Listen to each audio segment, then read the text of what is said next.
Leitores, bem-vindos a mais um episódio do canal Leitor 42. Essa semana nós vamos falar de Filhos de Anansi. Antes de rodar a vinheta, não esquece, já deixa o like aí no vídeo. Se inscreve no canal para acompanhar as notificações e ativa o sininho. Aliás, você se inscreve para acompanhar e ativa o sininho para receber as notificações. Faz tudo que aí não tem erro.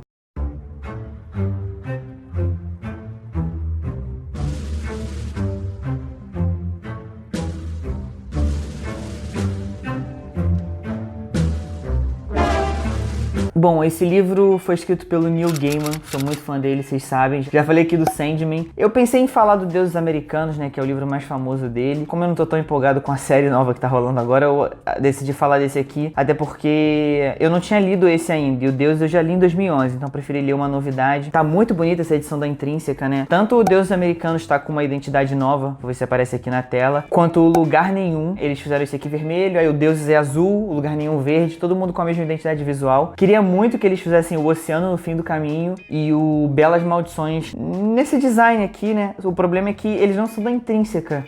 É uma coisa assim que eu nunca pesquisei também pra saber o porquê, né? Mas é meio estranho um autor vivo tá publicando em várias editoras, né? Porque assim, se você vê, sei lá, Alice no País das Maravilhas, Sherlock Holmes, essas histórias já caíram no domínio público, você acha milhões de editoras publicando os mesmos livros. E aí eles têm, a edição deles tem direito autoral, mas a história original não tem mais direito autoral. Só que o Neil Gaiman tá vivo, tipo, as obras dele são recentes. Esse livro aqui ele foi escrito em 2005. Então, eu não sei por que alguns livros são da Intrínseca e alguns livros são de outra editora, que agora eu esqueci o nome, mas como não é o livro que eu tô falando, então... Mas eu quero ler o Belas Maldições também, mas eu quero ver a série antes de falar, eu quero fazer os dois. Enfim, ele foi publicado em 2006, essa edição aqui, né? Já tem bastante tempo. Esse personagem, ele aparece até no Deuses Americanos, né? Na série ele aparece também, é o Mr. Nancy, é tipo o melhor personagem da série. Foi demitido agora, ele foi demitido agora no final da segunda temporada, então assim, já perdi um pouco a vontade de vê-lo. Sinceramente, acho que a série não vai passar da terceira temporada. Mudou o showrunner também, enfim, tá uma confusão. Mas embora aparente ser o mesmo personagem do Deuses Americanos, é mais antigo do que esse, ele é de 2001, você não precisa ter lido Deuses pra ler esse aqui, eles são totalmente avulsos. Eu nem lembro tão bem assim do Deuses em detalhes, porque eu li em 2011. E teve uma edição de aniversário dele de 10 anos, em que o Neil Gaiman acho que botou um capítulo extra, alguma coisa assim, e eu li essa edição de aniversário, então já tem bastante tempo que eu li. Se vocês acharem interessante, eu releio pra comentar no canal, não tem problema. E esse Anansi, ou Anansi, eu vi as duas, tanto com I quanto com E, eu vi as duas grafias pesquisando no computador. Ele é tipo um Homem-Aranha, digamos assim, ele é um deus que tem a ver com aranha e tudo. Toda a mitologia da qual ele faz parte é relacionada a animais, né? Embora você não precise saber essa mitologia pra ler o livro, o Gaiman ele dá uma importância à mitologia de tudo que ele faz, até mais do que da história em si, né? Acho que eu comentei isso no Sandman, que mais importante do que a história eram os conceitos que ele criava, que eram muito interessantes. Esse aqui é a mesma vibe, assim. Ele tem uns poderes, mas, por exemplo, é muito sutil, sabe? Ele tem uns poderes que tem a ver com música, por ele ser um contador de histórias e tudo. A mitologia do Anansi em si, como é que funciona, assim? Ele é meio que o Loki da mitologia dele. No início,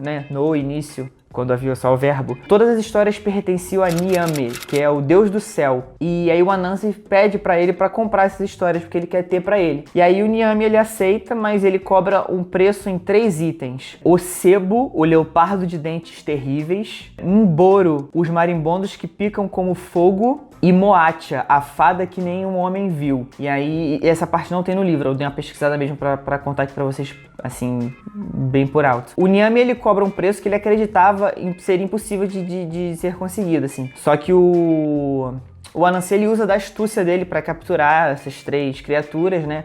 E aí, 5 minutos no Google você lê essa história, assim, ela é bem tranquilinha de ler. E ele entrega esse prêmio e ele fica com todas as histórias. E ele pega essas histórias e espalha as histórias pelo mundo. E é por isso que ele é o deus contador de histórias e é também porque ele é o protagonista de várias histórias. Porque ele conseguiu comprar essas histórias e ficar pra ele. Então, assim, ele é e aí ele usa da astúcia dele, né? Ele é tipo o deus do papinho. Se essa palavra existisse no vocabulário dessa galera, tipo... Eu Eu não sei exatamente, agora eu não lembro de qual país é essa mitologia. Mas ele é o deus do papinho, assim, ele faz as coisas no desenrolando. Ele tem cara de brasileiro, né? Ele se dá bem aqui com jeitinho. Mas o livro em si, ele não é sobre o Anansi, né? Ele até aparece, mas muito pouco. Ele é sobre o Fat Charlie, ou Charlie Gordo, que é o filho de Anansi. Você descobre isso já no início do livro, assim, não é um spoiler. É o mote do livro, na verdade, né? Ele nem é mais gordo, na verdade, mas ele era gordo quando criança, e o pai dele apelidou ele assim, e os apelidos que o pai dele dá a ele, eles simplesmente pegam. Então, assim, ele se mudando pra outra cidade, acho que ele até saiu do país, os apelidos dele, esse apelido, na verdade, ele segue o Fat Charlie onde quer que ele vá, assim, dá um jeito de encontrar com ele. E aí o Fat Charlie recebe a notícia de que o pai dele morreu, o pai dele que ele não via, tipo, em 20 anos, sei lá. E aí, nesse funeral, ele descobre não só que ele é um deus, filho de um deus, né? É um pouco vago, assim, se ele é realmente um deus, ele é meio que, sei lá, semideus. E ele tem um irmão, que esse irmão dele, sim, tem os poderes do pai. Porque o Fat Charlie, ele é totalmente medíocre, assim, ele, tipo, trabalha com uma coisa que ele não gosta, ele tem uma namorada, noiva, né? Mas, assim, a sogra dele não gosta dele, ele tem uma vida totalmente comum, assim, até insatisfatória. E ele conhece esse irmão que tem tudo o que ele quer. O irmão dele vive os maiores prazeres que ele puder imaginar e tudo. E aí acaba tendo esse embate entre os dois, né, por essas diferenças, mas obviamente eles vão se juntar e, como diria o locutor da Sessão da Tarde, essa duplinha do barulho vai se meter em altas confusões. E eu falei sobre não contar aqui a história do Anansi em si, cacofônico isso. Não fala a história do Anansi mesmo, mas durante o livro aparecem outros deuses, animais e tudo, né? Tem algumas historinhas protagonizadas pelo Anansi pra explicar por que ele tem uma rixa com os outros animais. Porque ele vai sacaneando vários animais, então tem vários animais que não gostam dele, e aí, ao mesmo tempo que são os deuses, é um deus que tem aquela expressão animal, os animais comuns também são uma personificação daquele deus. Como eu falei, assim, é uma coisa bem sutil de mitologia, não tem uma magia incrível. Ele tem uma relação com a música forte também. Eu acho que seria bem bacana ver uma obra audiovisual desse livro, uma série, um filme. Acho que não tem tanta história pra série. Eu acho que um filme seria mais bacana, porque no livro você não ouve música, né? E tem algumas coisas em relação à música bem legais no livro. Teve uma série do Deuses, né? Provavelmente você ouviu falar, pelo menos você não viu. O casting do Anansi foi certeiro, assim. O Mr. Nance é, tipo, o meu personagem favorito da série. Mas como eu falei, ele foi demitido, então não tem esperanças de um spin-off com o mesmo ator. Acho muito difícil mesmo, assim, até porque essa série tem o aval do Neil Gaiman e tal, então provavelmente o autor já não vai mais... O ator já não vai mais se entender tão bem com ele assim, é uma pena, mas o livro em si é muito bacana, vale mesmo.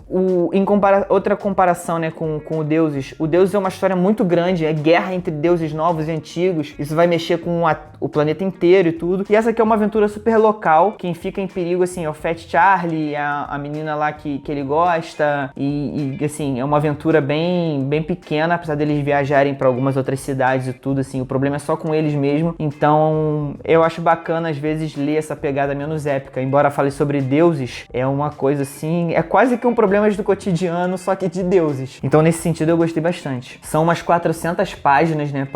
Ele realmente não é tão fininho, mas... Qual foi a última que eu falei aqui? Eu falei recentemente do Eu Sou a Lenda, né?